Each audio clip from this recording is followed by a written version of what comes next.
Aqui estamos para mais um capítulo do livro Ação e Reação, de nosso estudo em grupo das obras de André Luiz. Vamos hoje ao capítulo 7, Conversação Preciosa.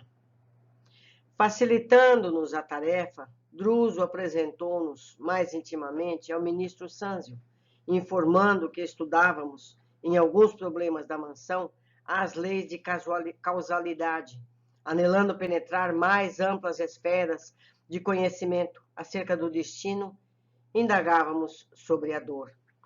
O grande mensageiro, como que abdicou por momentos da elevada posição hierárquica que lhe quadrava a personalidade distinta, e tanto pelo olhar quanto pela inflexão da voz, parecia agora mais particularmente associado a nós, mostrando-se mais à vontade. A dor, sim, a dor, murmurou compadecido, como se percrustasse transcendente questão nos escaninhos da própria alma. E fitando-nos, a Hilário e a mim, com inesperada ternura, acentuou quase doce. Estudo-a igualmente, filhos meus. Sou funcionário humilde dos abismos. Sou funcionário humilde dos abismos. Trago comigo a penúria e a desolação de muitos. Conheço irmãos nossos, portadores do estigma de padecimentos atrozes, que se encontram animalizados há séculos, nos despenhadeiros infernais. Entretanto, cruzando as trevas densas, embora o enigma da dor me dilacere o coração, nunca surpreendi criatura alguma esquecida pela divina bondade. Registrando-lhe a palavra amorosa e sábia, inexprimível sentimento me invadiu a alma toda. Até ali, não obstante ligeiramente, convivera com numerosos instrutores. De muitos deles conseguira ensinamentos e observações magistrais, mas nenhum, até então, me trouxera ao espírito aquele amálgama de enlevo e carinho, admiração e respeito que me assomava ao sentimento. Enquanto Sâncio falava, generoso, cintilações roxo-prateadas nimbavam-lhe a cabeça. Mas não era a sua dignidade exterior que me fascinava.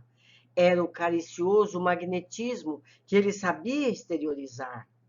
Tinha a impressão de achar-me à frente de meu pai ou de minha própria mãe, ao lado de quem me cabia dobrar os joelhos, sem que me fosse possível governar a comoção.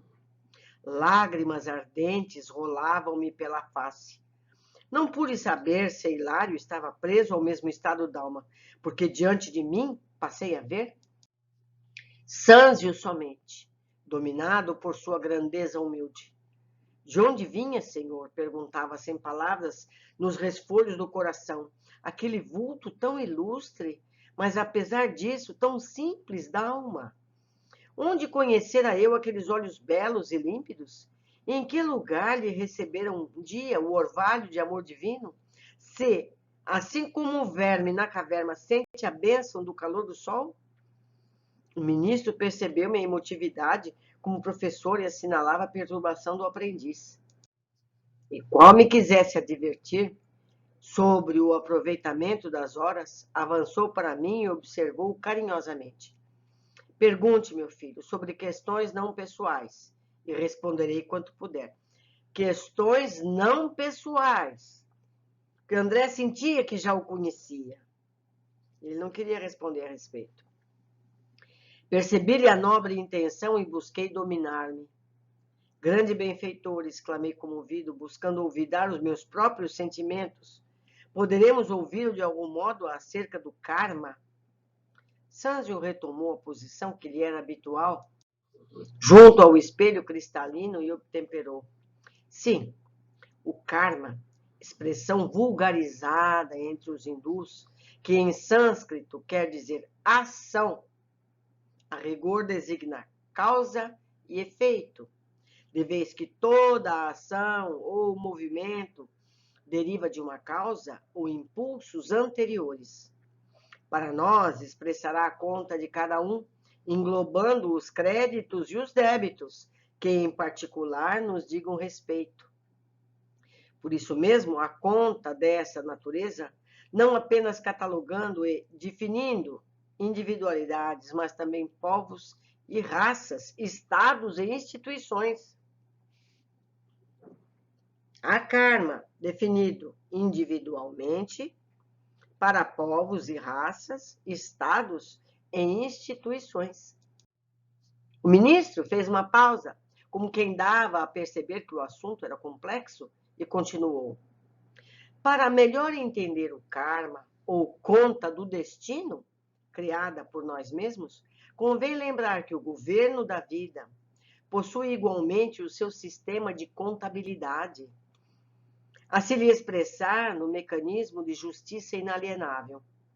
Se no círculo das atividades terrenas, qualquer organização precisa estabelecer um regime de contas para basear as tarefas que lhe falem a responsabilidade, a casa de Deus, que é todo o universo, não viveria igualmente sem ordem.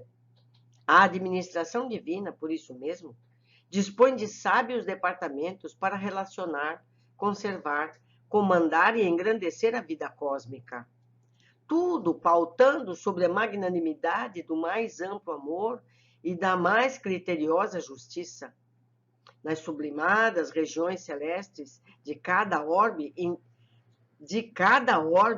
entregue à inteligência e à razão, ao trabalho e ao progresso dos filhos de Deus, fulguram os gênios angélicos, encarregados do rendimento e da beleza, do aprimoramento e da ascensão da obra excelsa, com ministérios apropriados à concessão de empréstimos ou moratórias, créditos especiais, recursos extraordinários a todos os espíritos encarnados ou desencarnados, que os mereçam, em função dos serviços referentes ao bem eterno. E nas regiões atormentadas como esta, varridas por ciclones de dor regenerativa, temos os poderes competentes para promover a cobrança e a fiscalização, o reajustamento e a recuperação de quantos se fazem devedores, complicados, ante a divina justiça. Poderes que têm a função de purificar os caminhos evolutivos e circunscrever as manifestações do mal. As religiões na Terra, por esse motivo, procederam acertadamente, localizando o céu nas esferas superiores e situando o inferno nas zonas inferiores, porquanto nas primeiras encontramos a crescente e glorificação do universo, e nas segundas a purgação e a regeneração indispensáveis à vida, para que a vida se acrisole e se eleve ao fulgor dos cimos. Ante o intervalo espontâneo, e reparando que o ministro se propunha a manter contato conosco através da conversação, aduzi com interesse. Comove saber que, sendo a providência divina a magnanimidade perfeita, sem limites, gerando tesouros de amor para distribuí-los com abundância, em favor de todas as criaturas, é também a equidade vigilante na direção e na aplicação dos bens universais. Efetivamente, não poderia ser de outro modo, ajuntou o Sanzio bondoso. Em assuntos da lei de causa e efeito, é imperioso não olvidar que todos os valores da vida, desde as mais remotas constelações à mais ínfima partícula subatômica, pertencem a Deus, cujos inabordáveis desígnios podem alterar e renovar, anular ou reconstituir tudo o que está feito. Assim, pois, somos simples usufrutuários da natureza, que consubstancia os tesouros do Senhor, com responsabilidade em todos os nossos atos, desde que já possuamos algum discernimento. O espírito, seja onde for, encarnado ou desencarnado, na terra ou em outros mundos, gasta em verdade o que lhe não pertence, recebendo por empréstimo do Eterno Pai os recursos de que se vale para efetuar a própria sublimação do conhecimento e na virtude, Atentem, recebemos antecipadamente os recursos para crescermos e evoluirmos. Então, se não fizermos isso, somos devedores, não é? Patrimônios materiais e riquezas da inteligência, processos e veículos de manifestação, tempo e forma, afeições e rótulos honoríficos de qualquer procedência são propriedade do Todo Misericordioso, que nos concede a título precário. Eu deveria ter marcado em amarelo isso aqui, certo? É importantíssimo esse parágrafo. Patrimônios materiais, riquezas da inteligência, processos e veículos de manifestação, ou seja, nossos corpos, tempo e forma, afeições, quer dizer, pessoas que nos amem, rótulos honoríficos de qualquer procedência, os títulos que a gente ganha entre aspas, que a gente tem capacidade de alcançar, são de propriedade de Todo Misericordioso, que nos concede a título precário. Tudo isso a gente pode perder num instante, a fim de que venhamos a utilizá-los no aprimoramento de nós mesmos. Marchamos nas largas linhas da experiência, de modo a entrarmos na posse definitiva dos valores eternos, sintetizados no amor e na sabedoria, com que, em futuro remoto, lhes retrataremos a glória soberana. Então, aquele administrador público, prefeito, governador, rei, o que seja, juiz, professor, médico, recebem essa possibilidade por empréstimo para poder ter ferramenta para trabalhar no bem. Os que trabalharem, venceram. Os que não trabalharem, passam a ser devedores dessa oportunidade. Não é? Tudo constitui reservas das energias de Deus, que usamos em nosso proveito por permissão dele, de sorte a promovermos com firmeza nossa própria elevação à sua majestade sublime. Dessa maneira, é fácil perceber que após conquistarmos a coroa da razão, de tudo se nos pedirá contas no momento oportuno, mesmo porque não há progresso sem justiça na aferição de valores. Não é? Então, se um de nós está num posto de destaque, num posto de trabalho, se a gente conseguiu atingir uma possibilidade de serviço, temos mais é que trabalhar. Juízes, médicos, professores, como eu já lhe disse, prefeito, rei, rainha, não importa onde fomos colocados, estamos ali para trabalhar em benefício da coletividade. Lembrei-me instintivamente da nossa errada conceituação de vida na Terra, quando nos achamos sempre dispostos a senhorear indebitavelmente os recursos do estágio humano em terras e casas, títulos e favores, prerrogativas e afetos. Ganhamos uma pessoa que nos ame. Não é verdade? Com isso tivemos forças, arrastando por toda parte as algemas do mais gritante egoísmo. É meu, eu consegui, foi meu esforço. Será? Será mesmo? Sâncio registrou meus pensamentos, porque acentuou com paternal sorriso após ligeira pausa. Realmente, no mundo, o homem inteligente deve estar farto de saber que todo conceito de propriedade exclusiva não passa de simples suposição.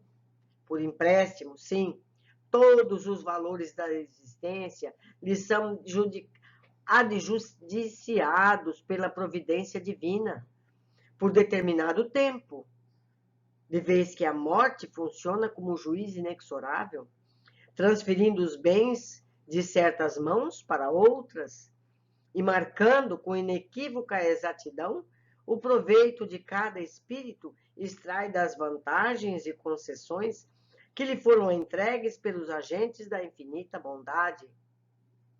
Aí vemos os princípios de causa e efeito em toda a força de sua manifestação, porque no curso ou no abuso das reservas da vida, que representam a eterna propriedade de Deus, cada alma cria na própria consciência os créditos e os débitos que lhe atrairão inelutavelmente as alegrias e as dores, as facilidades e os obstáculos do caminho.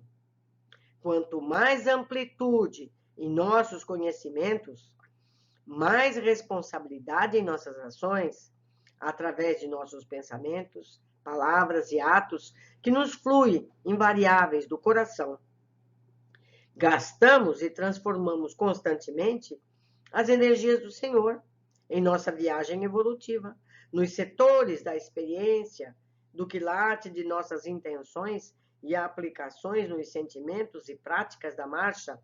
A vida organiza em nós mesmos a nossa conta agradável ou desagradável ante as leis do destino. Desse ponto do valioso esclarecimento, Hilário inquiriu com humildade: amado instrutor, a face da gravidade de que a lição se reveste para nós, que devemos entender como sendo bem e mal? Sanzio fez um gesto de tolerância bondosa e replicou: evitemos o mergulho nos labirintos da filosofia, não obstante o respeito que a filosofia nos merece, porquanto não nos achamos num cenáculo simplesmente destinado à esgrima da palavra. Busquemos, antes de tudo, simplificar. É fácil conhecer o bem quando o nosso coração se nutre de boa vontade à frente da lei. O bem, meu amigo, é o progresso, é a felicidade, a segurança, justiça para todos os nossos semelhantes e para todas as criaturas de nossa estrada, aos quais devemos empenhar as conveniências de nosso exclusivismo, mas sem qualquer constrangimento por parte de ordenações puramente humanas, que nos colocariam em falsa posição no serviço, por atuarem de fora para dentro, gerando, muitas vezes, em nosso cosmo interior, para nosso prejuízo, a indisciplina e a revolta. O bem será, desse modo, nossa decidida cooperação com a lei, a favor de todos, ainda mesmo que isso nos custe a renunciação mais completa, visto não ignorarmos que, auxiliando a lei do Senhor e agindo de conformidade com ela, seremos por ela ajudados e sustentados no campo dos valores imperecíveis. E o mal será sempre representado por aquela triste vocação do bem unicamente para nós mesmos, a expressar-se no egoísmo e na vaidade, na insensatez, no orgulho que nos assinalam a permanência nas linhas inferiores do espírito. Fim da breve pausa, o ministro ajuntou: possuímos em nosso Senhor Jesus Cristo o paradigma do eterno bem sobre a terra. Tendo dado tudo de si em benefício dos outros, não hesitou em aceitar o supremo sacrifício no auxílio a todos, para que o bem de todos prevalecesse, ainda mesmo que a ele, em particular, se reservassem as incompreensões e o sofrimento, a flagelação e a morte. Em vista da pausa que se fizera espontânea, ousei ainda interrogar, faminto de luz: generoso amigo, poderíamos ouvi-lo de alguma sorte quanto aos sinais kármicos que trazemos em nós mesmos? Sanzio refletiu alguns momentos e ponderou: é muito difícil penetrar o sentido das leis divinas com os recursos limitados da palavra humana. Ainda assim, iniciamos o tentame, recorrendo a imagens tão simples quanto seja possível. Apesar da impropriedade, comparemos a esfera humana ao reino vegetal. Cada planta produz na época própria, segundo a espécie a que se ajusta. A cada alma estabelece para si mesma as circunstâncias felizes ou infelizes em que se encontra conforme as ações que pratica através de seus sentimentos, ideias, decisões na peregrinação evolutiva. A planta, de começo, jaz encerrada no embrião. E o destino, a princípio, de cada nova existência está guardado na mente. Com o tempo, a planta germina, desenvolve, floresce, frutifica. E também, com o tempo, a alma desaprocha ao sol da eternidade. Cresce em conhecimento e virtude. Floresce em beleza e entendimento e frutifica em amor e sabedoria. A planta, porém, é uma crisálida de consciência que dorme largos milênios, rigidamente presa aos princípios da genética vulgar, que lhe impõe os caracteres dos antepassados, e a alma humana é uma consciência formada, retratando em si as leis que governam a vida, e por isso já dispõe, de certo ponto, de faculdades com que influir na genética. Olha aqui, já dispõe até certo ponto de faculdades com que influi na genética. A nossa genética, até certo ponto, é biológica, até certo ponto, é do perispírito, como nós já aprendemos, modificando-lhe a estrutura, porque a consciência responsável herda sempre de si mesma, ajustada às consciências que lhe são afins. Nossa mente guarda consigo e em germe os acontecimentos, agradáveis ou desagradáveis, que surpreenderão amanhã. Vou ler outra vez. Nossa mente guarda consigo em germe os acontecimentos agradáveis ou desagradáveis que a surpreenderão amanhã. Nós temos a noção do nosso futuro. Está guardado aqui dentro. Assim como a pevide minúscula encerra potencialmente a planta produtiva em que se transformará no futuro. Nessa altura, Hilário perguntou inquieto: não teremos nesse postulado a consagração do determinismo de ordem absoluta? Se trazemos hoje no campo mental tudo aquilo que nos sucederá amanhã? Sanzio, contudo, esclareceu complacente. Sim, nas esferas primárias da evolução, o determinismo pode ser considerado irresistível. E o mineral, obedecendo às leis invariáveis de coesão, o vegetal respondendo fiel aos princípios organigênicos, mas na consciência humana, a razão e a vontade, o conhecimento e o discernimento entram em função das forças do destino, conferindo ao espírito as responsabilidades naturais que deve possuir sobre si mesmo. Por isso, embora nos reconheçamos subordinados aos efeitos de nossas próprias ações, não podemos ignorar que o comportamento de cada um de nós, dentro desse determinismo relativo, decorrente de nossa própria conduta, determinismo, vou abrir um parênteses aqui novamente, determinismo em função daquilo que nós semeamos. Nós fomos livres para semear o erro ou o acerto. Então, nós vamos suportar o determinismo, efeito, consequência da nossa semeadura voluntária, não é? Dentro desse determinismo relativo, decorrente de nossa própria conduta, pode significar liberação abreviada ou cativeiro maior, agravo ou melhoria em nossa condição de almas endividadas perante a lei.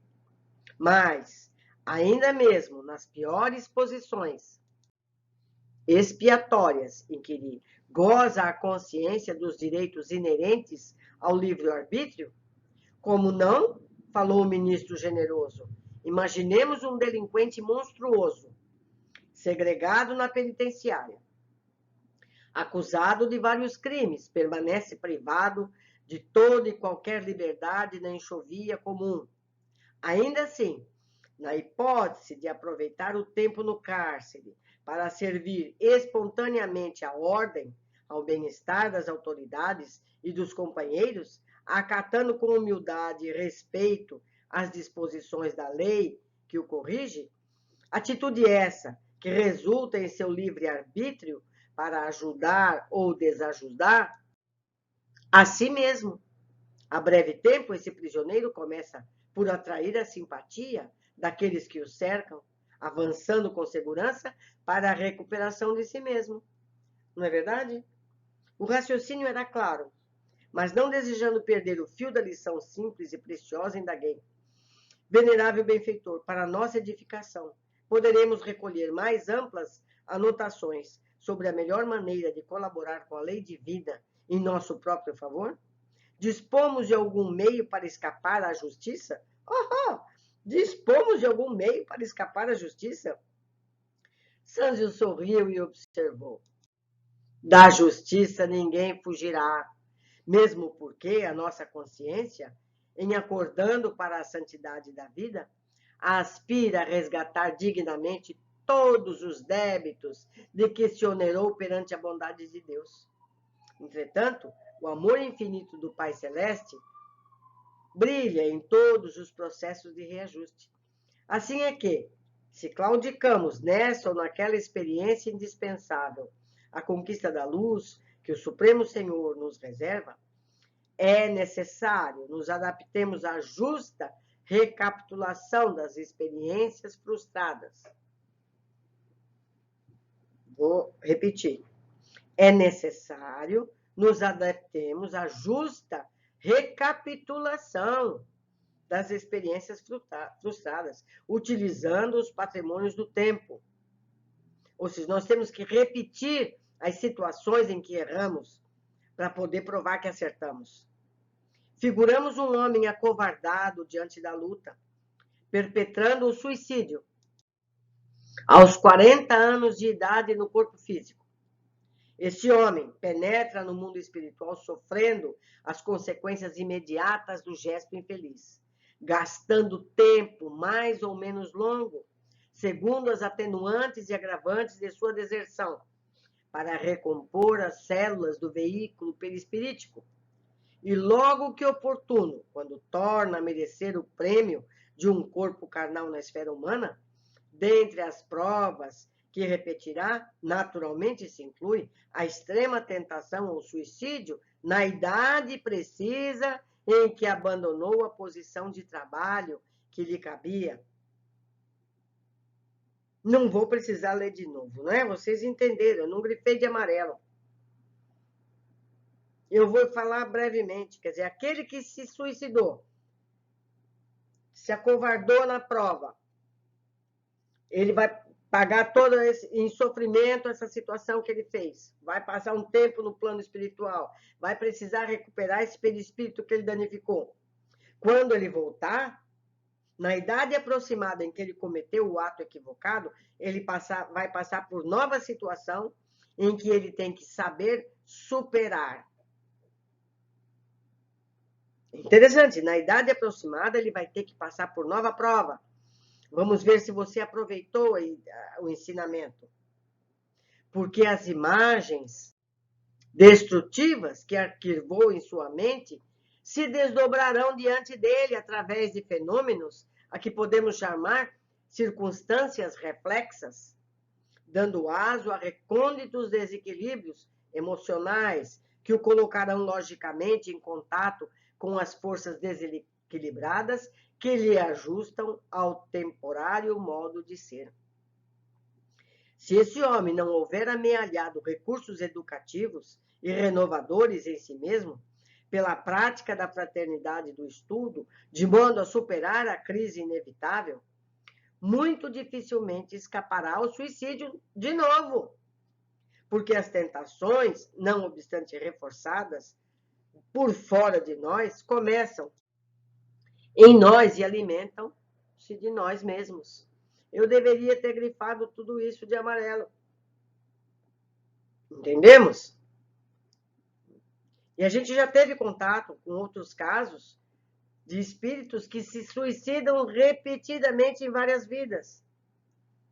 Aí eles precisam voltar com sérios problemas físicos ou mentais para que isso não se repita ao menos em uma vida. E ele possa daí então ter mais força para superar a tentação. O esclarecimento era valioso e, por essa razão, interroguei com a curiosidade respeitosa do aluno interessado em aprender. E como pode a criatura habilitar-se devidamente para resgatar o preço de sua libertação? Sanzio não se deu por surpreendido e replicou de pronto. como qualquer devedor que, de fato, se empenhe na solução dos seus compromissos. De certo que o homem, sumamente endividado, precisa aceitar restrições no seu conforto para sanar seus débitos com as suas próprias economias pessoais. Em razão disso, não pode viver à farta, mas sim com abstinência de suor, de modo a libertar-se, abstinência e suor, de modo a libertar-se tão depressa quanto possível. O grande orientador fez uma pausa de momento, como para refletir, e continuou. Voltemos ao símbolo da planta. Imaginemos que uma semente de laranjeira caiu em terreno pobre e seco. Segundo as leis que regem as atividades agrícolas, germinará ela sob contingentes obstáculos, transformando-se num arbusto mirrado, com lamentável produção no tempo devido. Mas se o lavrador lhe acode às necessidades e exigências desde o início da luta, oferecendo-lhe adubo, água e defesa, tanto quanto ajudando-a com a poda salutar, no momento oportuno, a laranjeira atenderá brilhantemente ao próprio destino. Semelhantes cuidados, no entanto, devem ser postos em ação na hora justa, isto é, quando a terra a alma, e tanto quanto possível deve começar essa restauração nos melhores tempos da jornada física. Hilário, que acompanhava a exposição fascinado, quanto eu mesmo, pela lógica daquelas palavras sábias e simples, interrogou. E quando a criatura não pode contar na infância ou na mocidade com preceptores afeiçoados ao bem, capazes de funcionar como lavradores diligentes, junto daqueles que recomeçam a luta humana? Sem dúvida, ponderou o ministro, a meninice e a juventude são as épocas mais adequadas à construção da fortaleza moral com que a alma encarnada deve tecer gradativamente a coroa da vitória que lhe cabe atingir. Entretanto, é imperioso entender que no espírito consciente a vontade simboliza o lavrador, a que nos reportamos, e o adubo, a irrigação e a poda constitui o serviço incessante a que se deve consagrar deve consagrar-se nossa vontade na reposição de nossos próprios destinos. Nós somos os nossos lavradores, não é verdade? Não precisamos esperar que alguém venha fazer isso. Em vista disso, todo minuto da vida é importante para renovar e redimir, aprimorar e purificar. Compreendamos que a tempestade, como símbolo da crise, surgirá para todos em determinado momento. Contudo, quem puder dispor de abrigo certo, superar-lhe-á os perigos com desassombro e valor. A explicação alcançava-nos a mente, qual réstia de sol penetrando um cubículo escuro. Meu colega, no entanto, voltou a considerar. Ação por ação, temos igualmente muito trabalho depois da morte do corpo denso. Assim como perpetramos faltas na carne para sofrer-lhes muitas vezes as consequências aqui, é natural que por nossas ações deploráveis aqui venhamos a padecer na carne. Perfeitamente, confirmou Sanzio bondoso.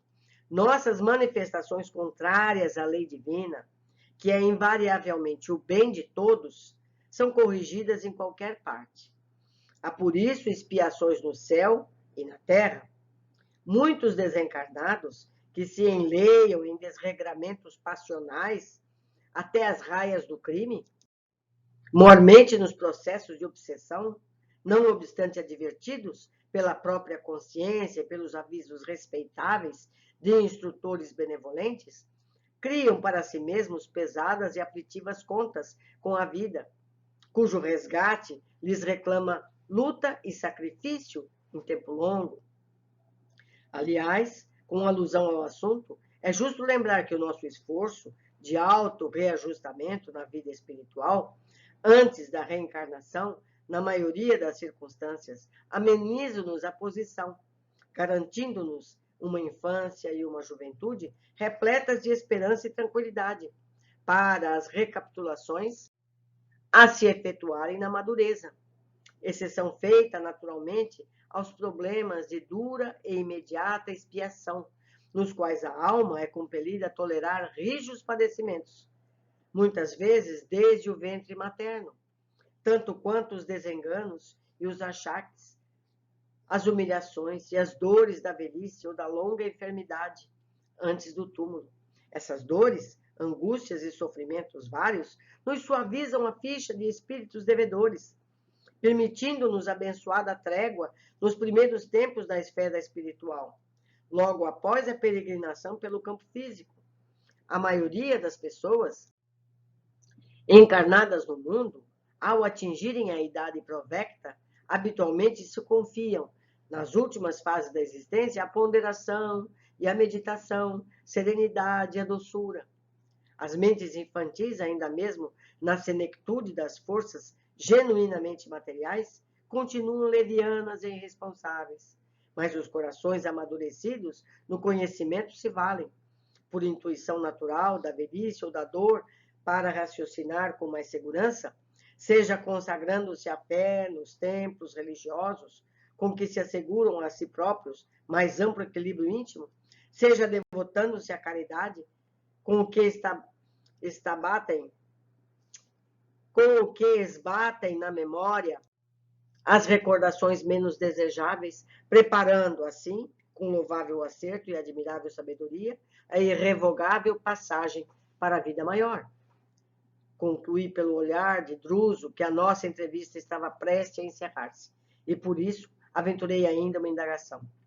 Ministro amigo, compreendendo que há dívidas que, por sua natureza e extensão, exigem de nós várias existências ou romagens na carne terrestre para o respectivo resgate, como apreciá-las do ponto de vista da memória?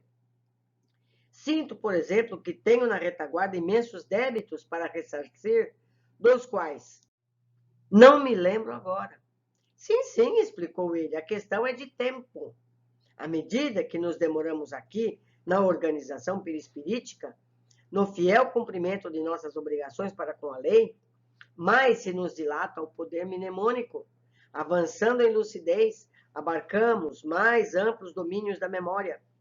Assim é que, depois de largos anos em serviço nas zonas espirituais da Terra, entramos espontaneamente na faixa de recordações menos felizes, identificando novas extensões de nosso karma ou de nossa conta, e com, embora sejamos reconhecidos, a benevolência dos instrutores e amigos que nos perdoam o passado menos digno, jamais condenseremos com as nossas próprias fraquezas, e por isso vemos-nos impelidos a solicitar às autoridades superiores novas encarnações, difíceis e proveitosas, que nos reeduquem ou nos aproximem da redenção necessária.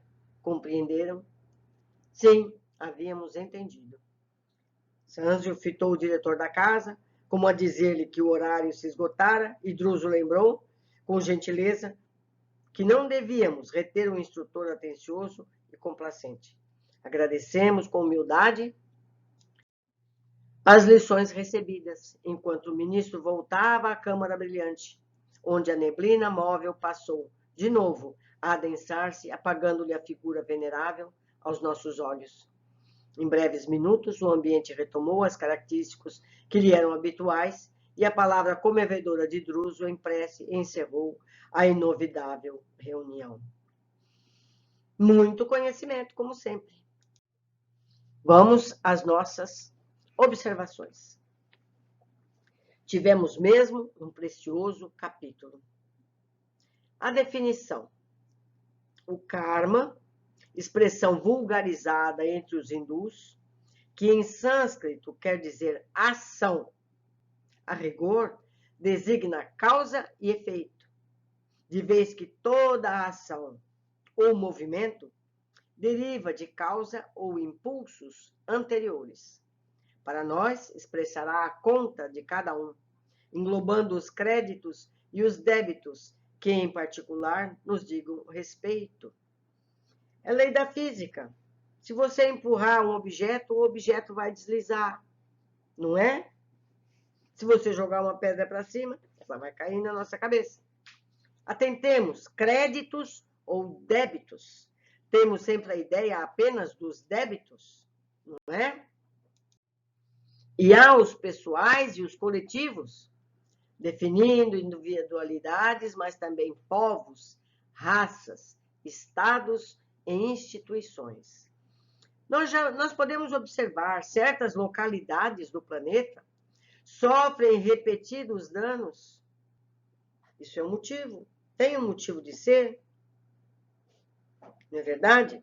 Não querendo nomear, existe uma cidade brasileira onde houve um grande massacre indígena. Essa cidade é constantemente crivada de violência, não é? Então, países que promoveram guerras e sofrimentos, eles sofrerão danos, sejam climáticos, seja o que for, porque isso está na conta. Tudo é débito e crédito. Assim como essa mesma nação que promoveu esse dano, se ela também promove grandes benesses para outros povos, ela tem abrandado essa conta que ela precisa pagar. O karma é igual, seja para uma pessoa, seja para uma cidade, para uma instituição, para uma firma, para o que quer que seja. O que nós podemos imaginar de uma indústria de tabaco? Não é verdade? Os seus donos que enriquecem, não é verdade? À custa da saúde das pessoas. Isso tudo é material para pensar. Vamos pensar a respeito. Continuando, é importante saber que os erros que cometemos devem, como na escola, ser corrigidos.